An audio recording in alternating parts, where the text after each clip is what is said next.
Jama'a assalamu alaikum, barkamu da wannan lokaci da fatan kowa yana lafiya. Kun san yau na zo muku da wata magana ne mai mahimmanci wanda kuma gaskiya ya kamata iyaye da ƴan uwa mu mai da hankali sosai akan abin nan mu lura. Iyaye da iyaye da yayye da ƴan uwa haka ba mu cika mai da hankali akan matsalar ƴaƴan mu ba. Musamman mata har mazan ma ba ma damuwa da ƴaƴan me suke ciki, ba ma hirarraki da su, ba ma irin kallon su, noticing wannan ya ɗabi'arsa take, ya yanayinsa yake, ya halittarta take. Kun san kowa da irin yanayin halittarsa. Akwai yarinya da ta min magana a TikTok din nan su har abin ya ban mamaki, irin na tambaye ta waye kike ga tunanin ni ya kamata ki gaya wasu, sai ta gaya irin ta gane dai ina maganganu yanda mutane suna fahimta ta, shi yasa ta ga bari ta gaya mu, ko da a comment section ne ta san za ta iya tsintar abubuwan da za su amfane ta. So yarinyar dai yarinya ce karama gaskiya, kamar bata wuce shekara irin 20 zuwa 18 ba, dan na ga hotunanta a page ɗinta, na san tana kallo na. So ita ta ce tunda Allah ya dace ta irin da ta fara girma sai ta lura kamar tana da karfin sha'awa tun bata wuce primary school ba.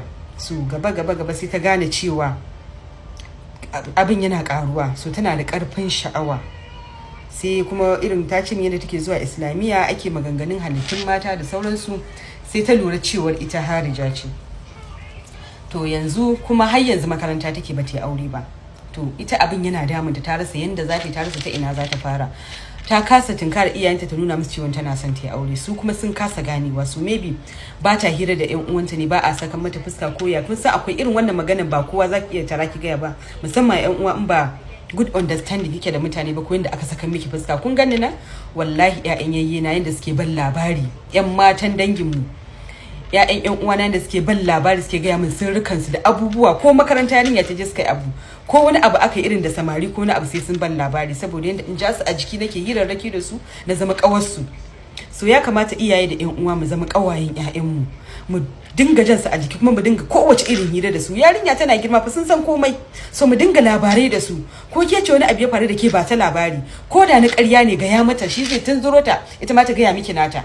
So akwai matsaloli sosai. To yanzu wannan yarinyar in ba iyayenta ba su lura sun yi notice sun samu sun mata aure da wuri, ba za a iya samun matsala. Yanzu ba ta wuce 18 years ba ta fara complain, kuma makaranta take, kuma kamar ta ci ma yanzu ba ta yi aure ba, kuma magana auren ta irin ba a yi, ba ma a sata alayin wanda za su yi aure. Ita kuma ta ce mu tana da cikin matsala a wannan abu. So da Allah ku ba ta shawara a comment section dan tana kallon ku, kuma ta ce mun tana so ta yi aure. So da Allah ku mata addu'a, Allah ubangiji kai hankalin iyayenta kan matsalar ta samu ta aure, ko kuma ku ba ta shawara wace hanya za ta bi iyayenta su gane ga halin da take ciki domin su mata aure. Allah ubangiji ya sa mu dace, amma da Allah mu dinga zama da ƴaƴanmu muna hirarraki da su.